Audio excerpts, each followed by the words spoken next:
Genius English Club, as we are providing you the educational videos.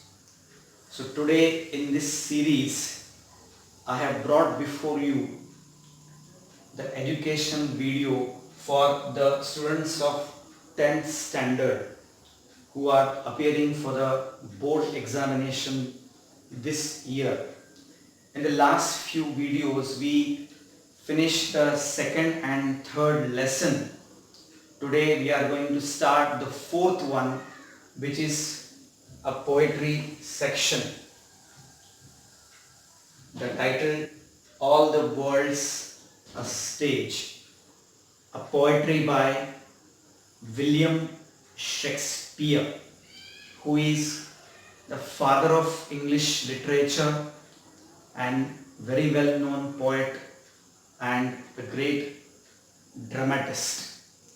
In his poem, All the World's a Stage, Shakespeare speaks about the different stages of man's life. Shakespeare compares man's life with the stage characters.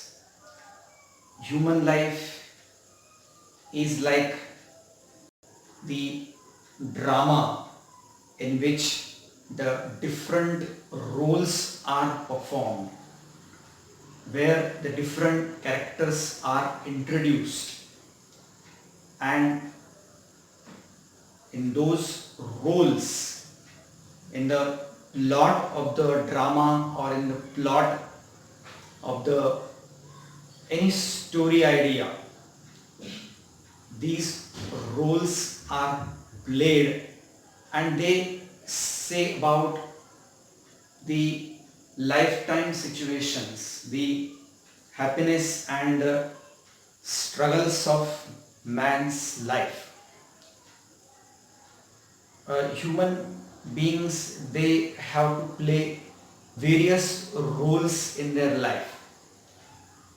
They will have to struggle so hard, they have to work so hard to be peaceful in their life, to bring peace in their life. But life is a game of happiness. Sometimes there is happiness, sometimes man has to undergo lots of sufferings. And that's what Shakespeare speaks about in this poem. The different stages the man has to undergo. Let's see in the recitation of the poem, the first stanza, what does Shakespeare say?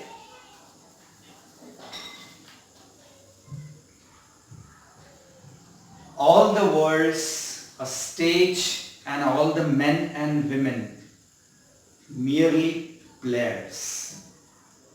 They have their exits and their entrances. Human life is like a stage in drama, where the different roles are performed, where the different players one can see, the different artists one can see who perform their characters, who perform their different roles. And those roles, absolutely, they are played, or they say, they reveal in fact about life. So that's why Shakespeare says here, all the world's a stage and all the men and women merely players, and they have their exits and their entrances. And one man in his time plays many parts. A single person, a single individual will have to play different roles in his life. And what are those roles? What are those stages in human life? That's what the poet speaks about. Let's see what does the poet say. And one man in his time plays many parts, his acts being 7 ages. At first the infant, mewling and pucking in the nurse's arms, then the winning schoolboy with his satchel and shining morning face, creeping like snail unwillingly to school. So the poet says about the 7 ages in man's life. There are 7 stages. Out of 7, almost 6 stages I have mentioned over here, starting with the infant. In the current stanza only, we read about the infant. The first stage of man, where infant is a very small child, cries so loudly, mewling and pucking in the nurse's arm. If you take the example of any crying child, and what do you see? What activities do you watch, do you observe? Child cries, mewling and pucking, crying, vomiting, right?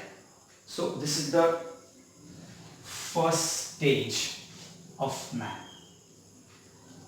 And number 2, a schoolboy.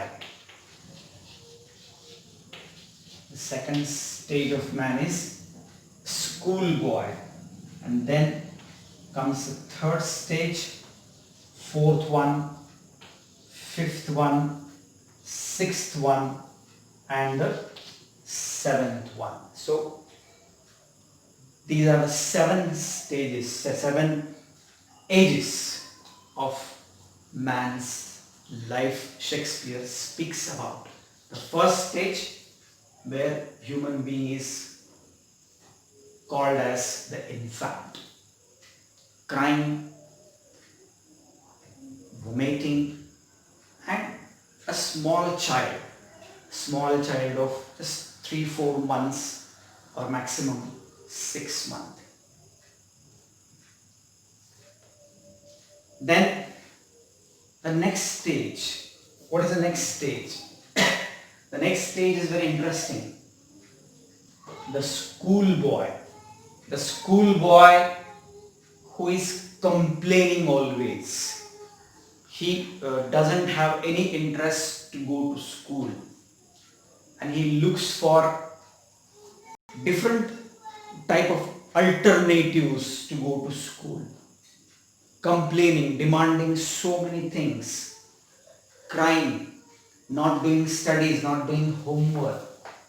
So this is what the second stage. What does the poet say in the stanza? Then the winning schoolboy with his satchel and shining morning face, creeping like snail unwillingly to school. Creeping like snail. Here the schoolboy is compared with a snail. He behaves like snail. He acts like snail. So what's the figure of speech when this kind of comparison you observe in the poetic line? It is called simile. This figure of speech is called as simile.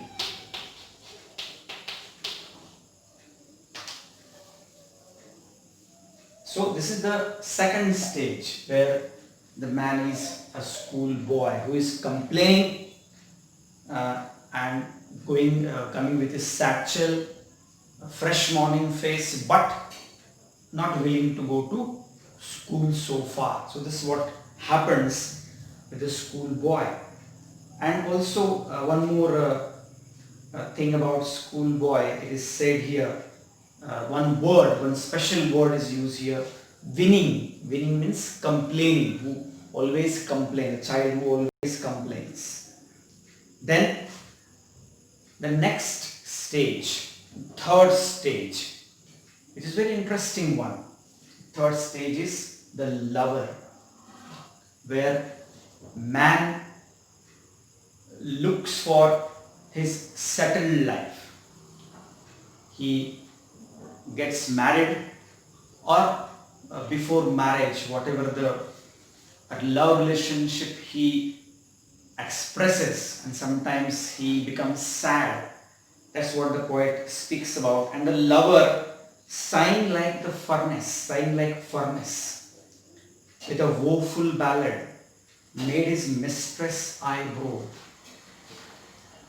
He expresses his concern about his beloved. He expresses his worries. He expresses his sadness about his beloved. And sometimes he praises the beauty of his beloved. Sometimes he admires the beauty of his fiancée. So that's what the third stage is all about. The next stage, the poet speaks about the soldier who feels very much proud. In fact, he's having ego in his nature, and he tends to quarrel always. Always he wants to quarrel somebody. A very proud feeling he's having. Made his this is the previous stanza. Then a soldier full of strange oaths and bearded like the pard, jealous in honor, sudden and quick in quarrel, seeking the bubble reputation. What type of soldiers we have in this stanza? The soldier who takes strange oaths, strange promises, and he is bearded like the pard. Pard is suggests leopard, like leopard. Jealous in honor, sudden and quick in quarrel, seeking the bubble reputation even in the cannon's mouth. Cannon's mouth, facing great danger to life. He risks his life. He does so many foolish things. He does wrong things to get false reputation, bubble reputation. So this is what the fourth stage of soldier. The next stage is a middle-aged man. Number 5, the middle-aged man. A mature person. But he also seems to be very, very strange. Definitely he, being a mature person, he must be thinking about good justice. And then the justice in fair round belly with good cap and line. Good cap and line with excess fat from careless eating habits. A matured man. But what is the main characteristics of his behavior or his personality? He has got a big shape in his stomach. That is what round belly, the phrase round belly is all about.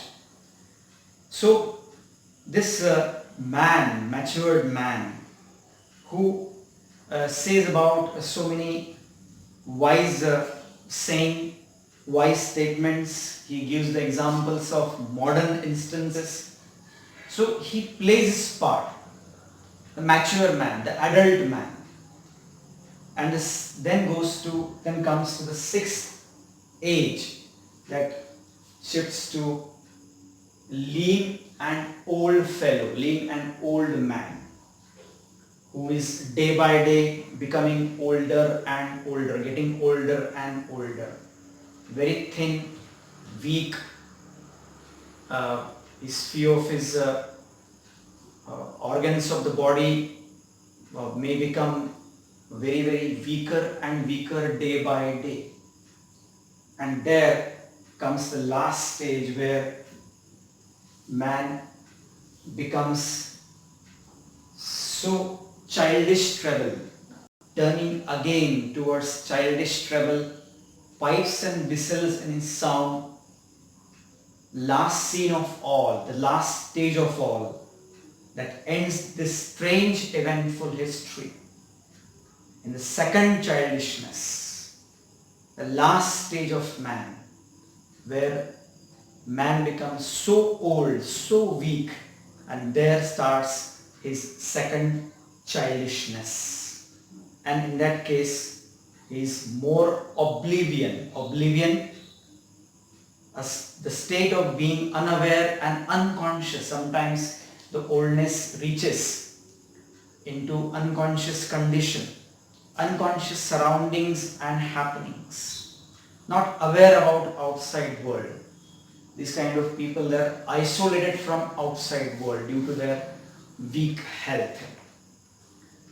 Sans teeth, last line is very interesting. Sans teeth, sans eyes, sans taste, sans everything. The man is without teeth. The meaning of sans. The man is without teeth, without eyes, without the sight, without any taste, because the man is very weak and sick also, ill also. So this is what the last stage is all about, the second childhood, where man becomes so weak. So these are the 7 stages William Shakespeare speaks about in this poem, and he reveals that the life of man is like a world's stage. That's what William Shakespeare tells us in this poem. In this poem, of course, I insist always about vocabulary section. In the vocabularies, so some difficult words are there. Players, actors, pucking, throwing up, vomiting, about a small child, about infant, satchel, a school bag, which is carried by a complaining schoolboy, woeful ballad, sad poem sung by the lover, soldier, very proud, very much proud, doing wrong things always, a middle-aged man, a matured person, but still not perfect. As far as his body is concerned, he's very fat so far. Then because of his wrong eating habit, bad habits in eating so far. Then lean and old man, weaker and weaker, last stage, second childhood, and so on. These are the 7 stages William Shakespeare speaks about in this poem. In the difficult words, as I mentioned already, you learn the vocabulary and same meaning words, same meaning phrases as well. In this poem, there are some examples of poetic devices, figures of speech. So here is one example of metaphor, implied comparison. And all the men and women merely players. Men and women, they are compared with players, they are compared with actors in the drama. Despite this implied comparison, it is called as metaphor. Similarly, speaks about, they have their exits and their entrances. So here what do you find? They have their exits and their entrances, the repetition of the consonant letter, consonant sound. It indicates alliteration. It indicates alliteration. Then we have one example of inversion, line number 5, where the words are not correct, set in correct prose order. And then we have example of transferred epithet, woeful ballad. Woeful ballad, woeful is a transferred adjective from man to ballad. Yeah, a woeful ballad. Woeful ballad. Then the same line which indicates alliteration as well. Sighing like furnace with a woeful ballad. With a woeful ballad, the repetition of W that indicates alliteration. Yeah, so this way, here are the examples of figures of speech. I do remember one more, onomatopoeia. Onomatopoeia, here furnace. Furnace is a sound word that also indicates the figure of speech onomatopoeia. So this is all the words a stage. In homework, solve scene extract in your English workshop, in your English workbook, in notebook. Then solve all the poetic devices and don't forget appreciation of the poem.